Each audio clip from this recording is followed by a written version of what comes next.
Graça e paz, querido irmão e irmã. Seja muito bem-vindo a mais uma aula do nosso curso de Teologia Theo Bible. E antes de iniciarmos a nossa aula, eu gostaria de pedir que você se inscreva em nosso canal, ative o sininho para receber as notificações e curta esse vídeo. Vamos para a nossa aula de hoje.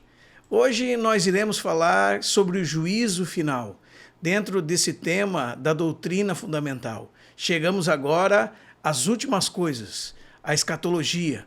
Já falamos do retorno de Cristo, já falamos da ressurreição dos mortos e agora chegamos no juízo final. Durante, irmãos, nosso tempo nessa terra, nós vemos inúmeras injustiças e toda sorte de pecados, até mesmo os mais grosseiros pecados. Os homens blasfemam contra Deus, matam, roubam, adulteram, eles cometem toda sorte de injustiça. Eles se esquecem dos desamparados e vivem para si mesmos. Vemos diante dos nossos olhos essas situações e nos perguntamos: será que não existe injustiça? Até quando isso será assim? Até quando o mundo andará desta maneira, de mal a pior? É importante, irmãos, sabermos que, segundo as Escrituras, todas as coisas têm dia e hora para se findar. Já está marcado o dia em que o Senhor julgará o mundo com justiça, como fala Atos capítulo 17, 31, também Romanos 3, 6. Cada um nesse dia dará contas de si mesmo a Deus, como fala Romanos 14, 12. Cada um será julgado segundo as suas obras e Deus retribuirá a cada homem segundo o seu procedimento, como fala Romanos capítulo 2, verso 6. Não somente os atos dos homens serão julgados, mas até mesmo os segredos dos corações dos homens, como está em Romanos 2,16 e também em Eclesiastes 12, verso 13 e 14. No dia do juízo, o Senhor trará à plena luz as obras ocultas das trevas. E diz o texto de 1 Coríntios 4, 5, que manifestará os desígnios dos corações dos homens. Então, nenhuma obra maligna ficará impune. É interessante notar, irmãos, que até mesmo os homens, quando estão imaginando coisas com respeito ao futuro, o enredo das suas histórias são destruição, morte, catástrofes, coisas horríveis. Por que eles fazem isso? Porque no profundo das suas consciências, eles sabem que haverá juízo da parte de Deus. Nesse assunto, irmãos, do juízo final, precisamos colocar uma questão importante e bem relevante de interpretação. Existem diferentes usos da palavra juízo nas Escrituras. O primeiro deles que nós podemos mencionar é que muitas vezes as Escrituras se referem à palavra juízo no sentido de uma audiência de julgamento. Aquele dia e hora marcada em que haverá o julgamento. Em outras vezes, as Escrituras se referem ao proferir da sentença que acontecerá nesse dia do julgamento. E outras vezes a Escritura se refere, com respeito à palavra juízo, à execução da pena ou à execução da sentença estabelecida. Então, quando nós estamos estudando, precisamos verificar cada texto e em que sentido esse tema é usado. Nós dizemos, então, que tanto a audiência quanto a sentença proferida, como também a execução da pena, estão por trás do termo juízo. Algumas criaturas, mesmo hoje, já têm estabelecidas as suas sentenças condenatórias e somente aguardam a execução da pena.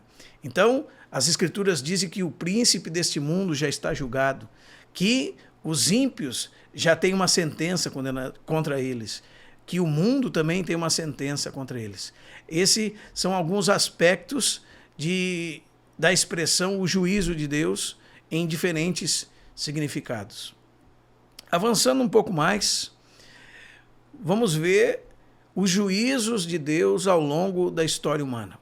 Nós podemos comprovar, irmãos, que haverá juízo observando a história.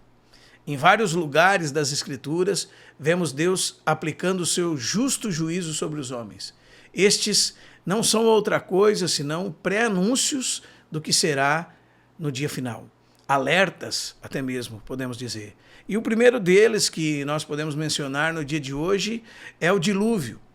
O dilúvio sobre o mundo antigo, como está em Gênesis, do capítulo 6 ao capítulo 9, também mencionado por Jesus no capítulo 24, no pequeno Apocalipse sinóptico, verso 36 a 39, e também em 2 de Pedro 2,5. O que dizer do dilúvio, irmãos, que sepultou o mundo dos ímpios nos dias de Noé? Então, Mateus, por exemplo, 24, 36 a 39, nos diz que assim será a vinda do Filho do Homem. Eles casavam-se e davam-se casamento e não se aperceberam quando veio o juízo e os destruiu a todos. Deus não poupou aqueles homens. O juízo, diz o texto 2 Pedro 2,5, caiu sobre eles. Este é um pré-anúncio do juízo de Deus. É uma figura daquilo que acontecerá no futuro. Ainda que a palavra de Deus diz que Deus não mais destruirá o mundo com água, mas haverá juízo. É isso, nesse sentido que nós nos referimos. Também temos o exemplo, irmãos, de Sodoma e Gomorra. O que nós podemos dizer de Sodoma e Gomorra e das cidades da Campina, como está em Gênesis capítulo 18 e 19?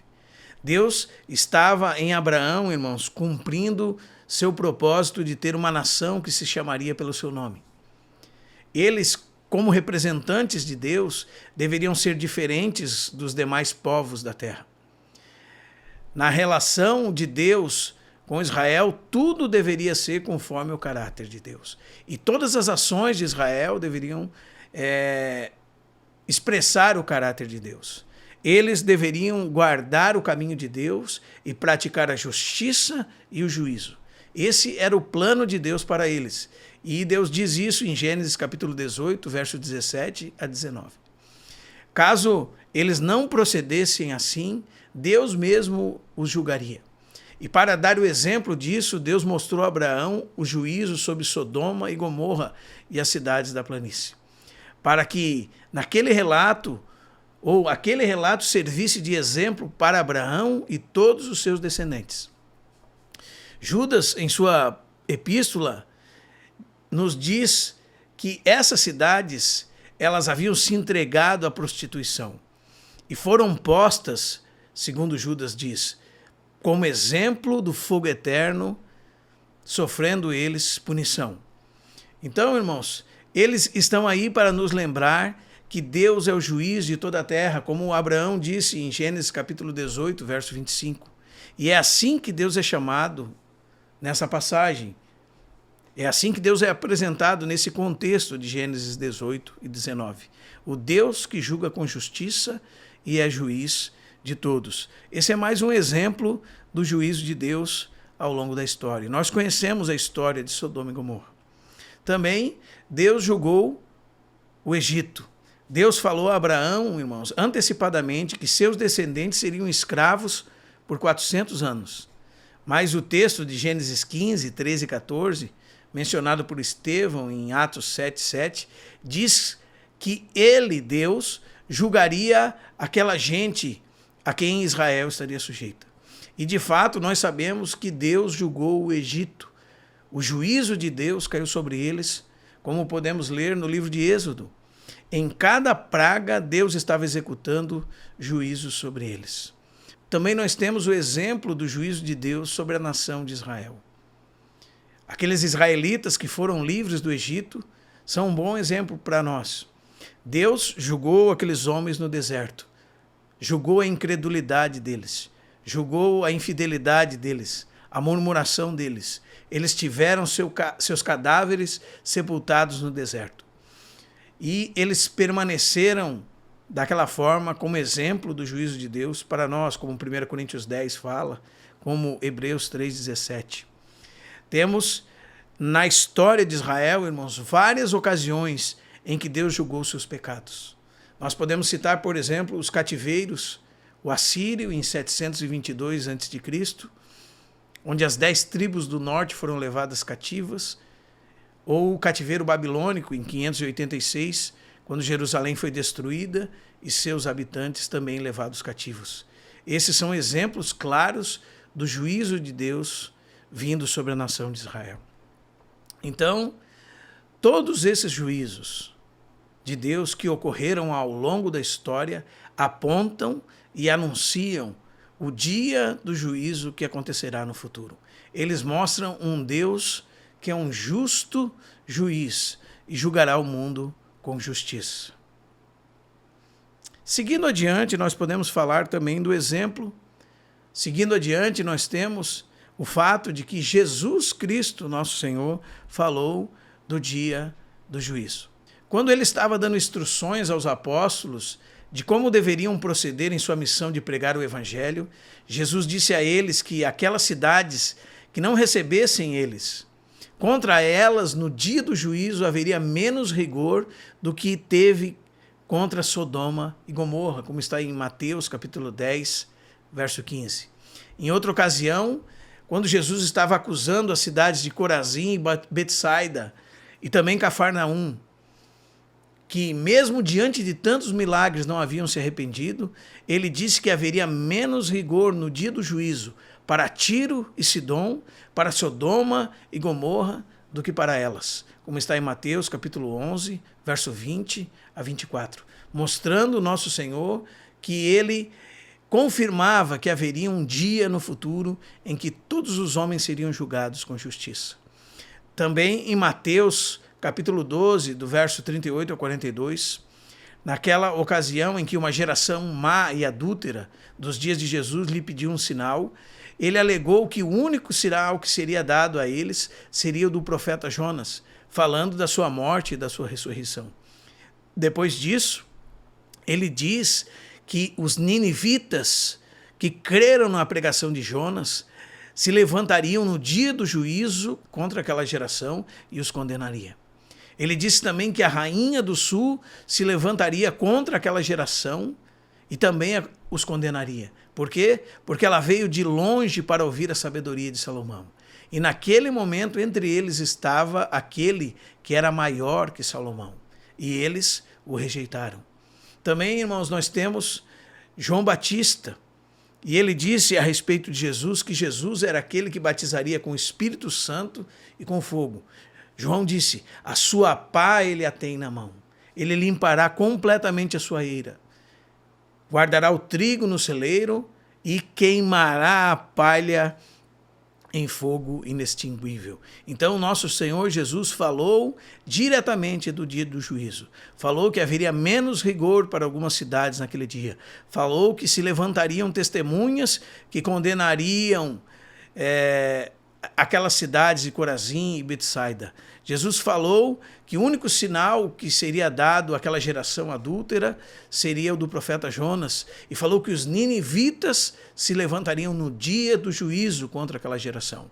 A rainha do sul se levantaria no dia do juízo contra aquela geração e os condenaria. Jesus Cristo falou do dia do juízo. Também o apóstolo Paulo, em seu discurso em Atenas, disse que Deus estabeleceu um dia que há de julgar o mundo com justiça por meio de um varão que destinou e acreditou diante de todos, ressuscitando dentre os mortos. Atos 17, 31. Em outra ocasião, já na prisão, Paulo discursou a Félix e a sua mulher sobre a justiça, sobre o domínio próprio e sobre o juízo vindouro. Com este discurso, Paulo deixou aquele imponente governador temeroso, cheio de medo, como está em Atos, capítulo 24, verso 24 e 25. E também nas suas epístolas, ele desenvolve em várias partes o assunto do juízo de Deus, como, por exemplo, em Romanos, capítulo 2, do verso 2 ao verso 6.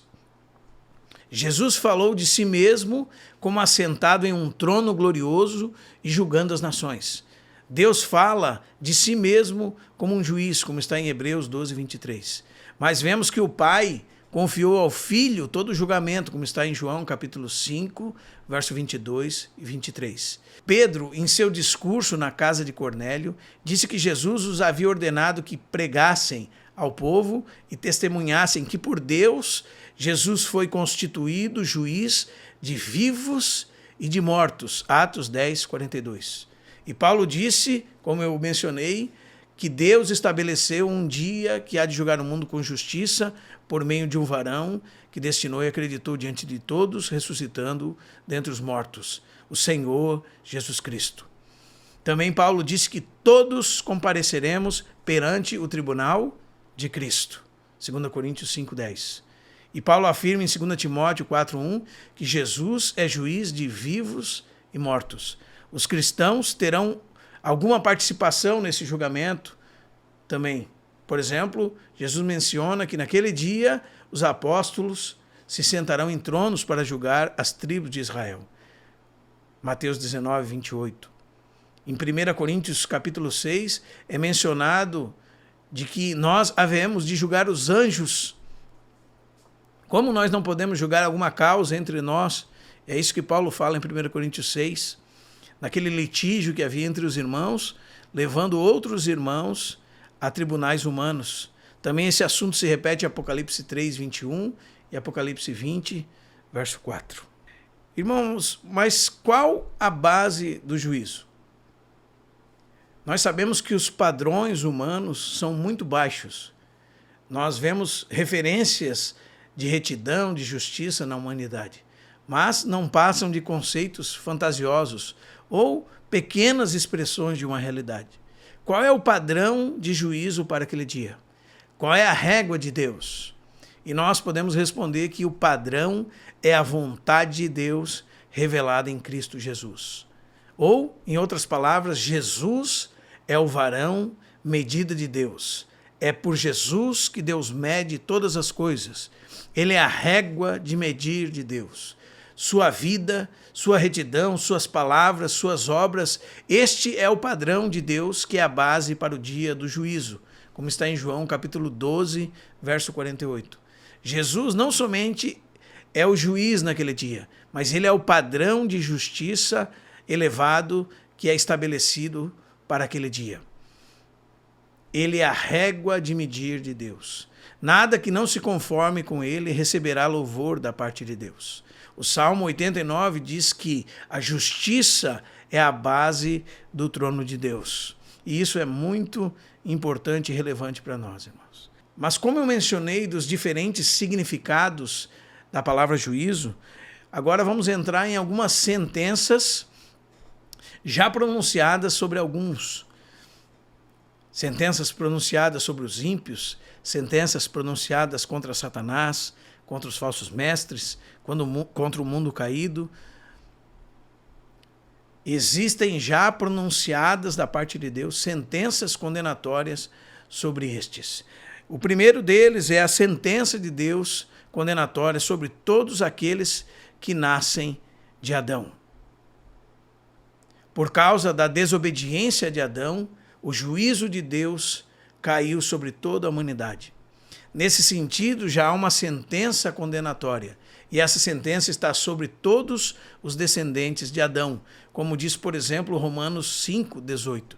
Pois assim como por uma só ofensa veio o juízo sobre todos os homens para condenação, significa o quê? Veio a sentença condenatória da parte de Deus sobre todos os homens para condenação. Então, irmãos, nós vemos que, segundo as Escrituras, os pecadores já estão julgados, os ímpios já estão sentenciados e condenados. Depois de João capítulo 3, verso 16, um dos versículos mais maravilhosos das Escrituras e que trata do amor de Deus demonstrado em Cristo, o evangelista prossegue dizendo que quem crê está salvo, porém quem não crê já está julgado, já está condenado. E o julgamento é este, que a luz veio ao mundo e os homens amaram mais as trevas do que a luz, porque as suas obras eram más. Comprovamos por esse texto que sobre os homens repousa uma sentença condenatória. Eles sofrerão eternamente em tormentos, e essa sentença já está lavrada sobre eles. Nessa condição, irmãos, estávamos todos nós antes de conhecermos a Cristo. Como diz Efésios 2:12, nós estávamos separados de Deus. Efésios 2:1 fala que nós estávamos mortos em delitos e pecados. E a ira de Deus estava sobre nós. Éramos filhos da ira, como fala Efésios 2:3. Mas fomos lavados, fomos justificados, fomos santificados em o nome do Senhor Jesus e no Espírito do nosso Deus, como fala 1 Coríntios 6:11.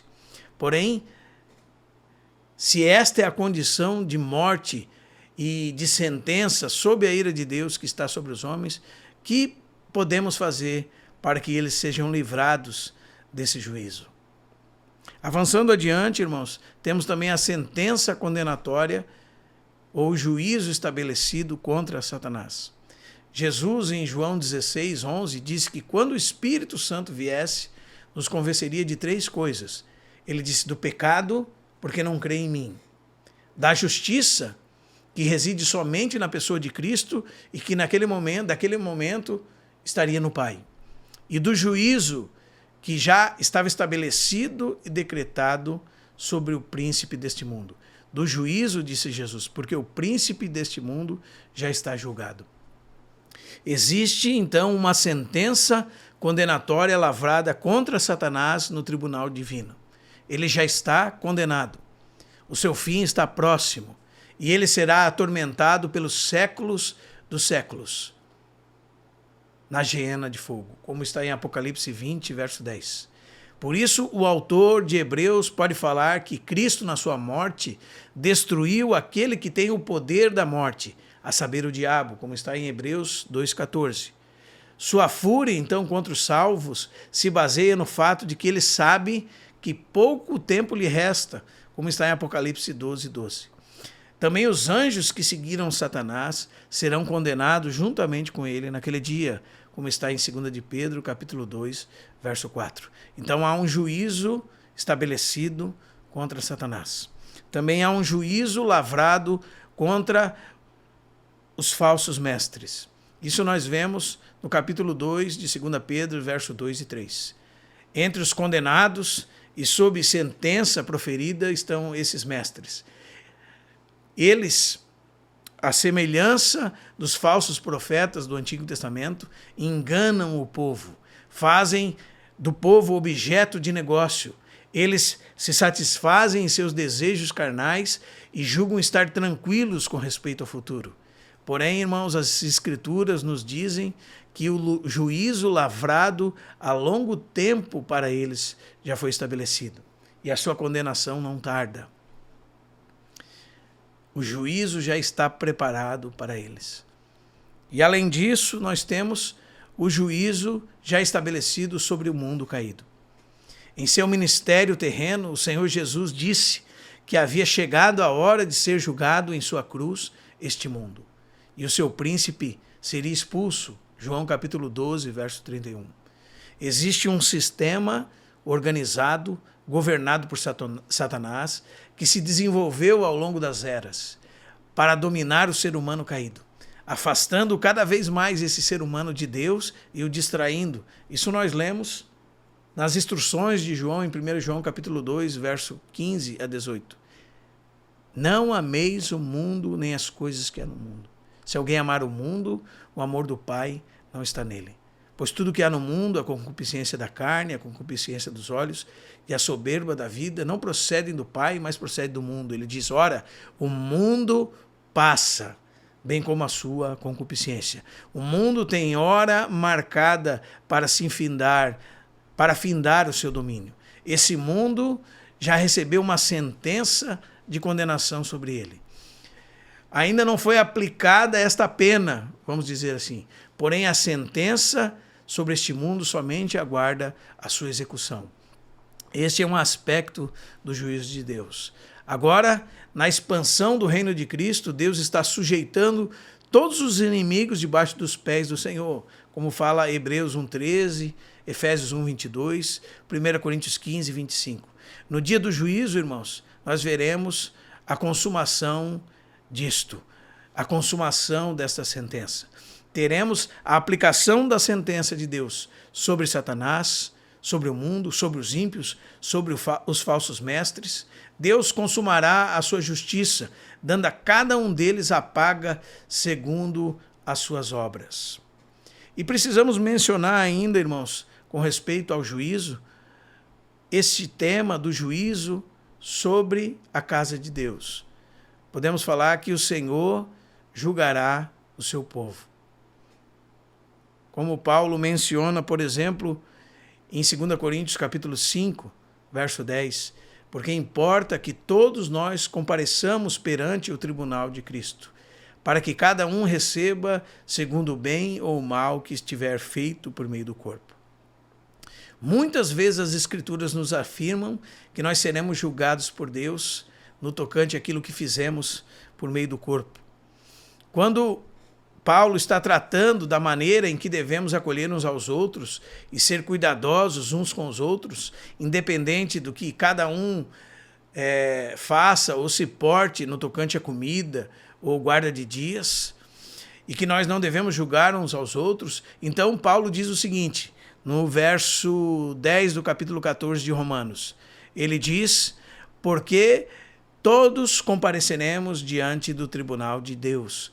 E depois, como está no capítulo 14, verso 12, cada um dará contas de si mesmo a Deus.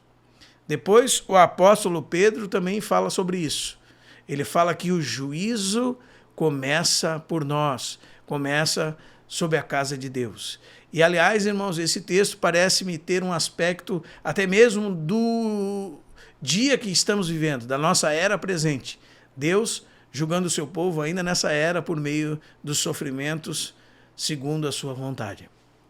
E também nós temos Hebreus falando, o Senhor julgará o seu povo. Hebreus capítulo 10, verso 30. Por esses textos, nós podemos perceber que os salvos estão incluídos no dia do juízo. Nós não iremos falar agora com precisão de quando será esse juízo, será antes do juízo dos ímpios ou ao mesmo tempo. O que vamos afirmar agora é que haverá também o juízo sobre a casa de Deus, porque é isso que as Escrituras nos afirmam. Segundo 2 Coríntios 5:10, até mesmo Paulo se incluiu como alguém a ser julgado nesse dia. Segundo Romanos 14, nós devemos ter cuidado em como lidamos com nossos irmãos, tendo em vista que havemos de dar contas a Deus pelos nossos atos naquele dia. E, como eu disse, 1 Pedro também fala desse sofrimento cristão, como juízo de Deus sobre o cristão, que já acontece de alguma forma até mesmo nessa vida. E como eu mencionei, Hebreus adverte os cristãos que o Senhor há de julgar o seu povo, e Hebreus acrescenta, dura coisa é cair nas mãos do Deus vivo. Então, irmãos, podemos concluir que haverá o dia do juízo final. Haverá um dia no futuro em que o juiz já estabelecido por Deus, o Senhor Jesus Cristo, julgará o mundo com justiça. Este juiz não é parcial, esse juiz não faz acepção de pessoas, esse juiz julga retamente segundo a sua própria justiça. Ele mesmo é a régua de medir de Deus. Ele é santo e em suas decisões não existem erros.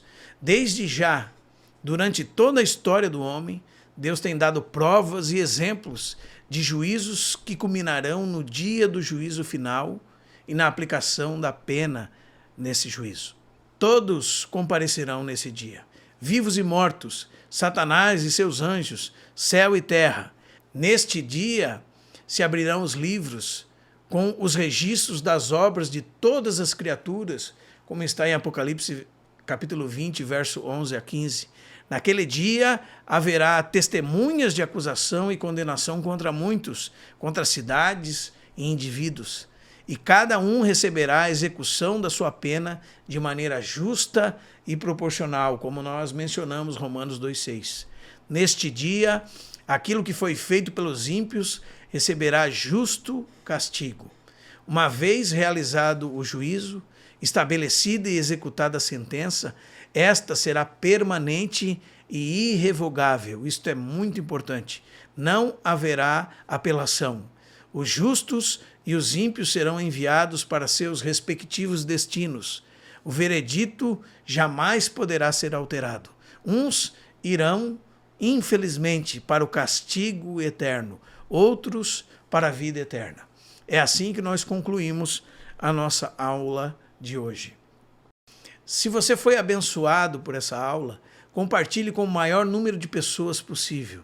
Também se inscreva em nosso canal, ative o sininho para receber as notificações, curta esse vídeo, comente nos vídeos. E se você deseja ser um participante desse trabalho no Senhor, entre em contato conosco.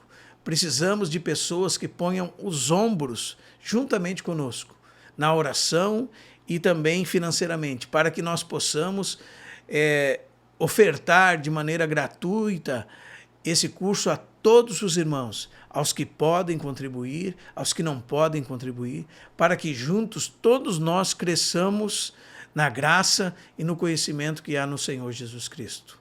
Deus abençoe a sua vida. Paz seja contigo.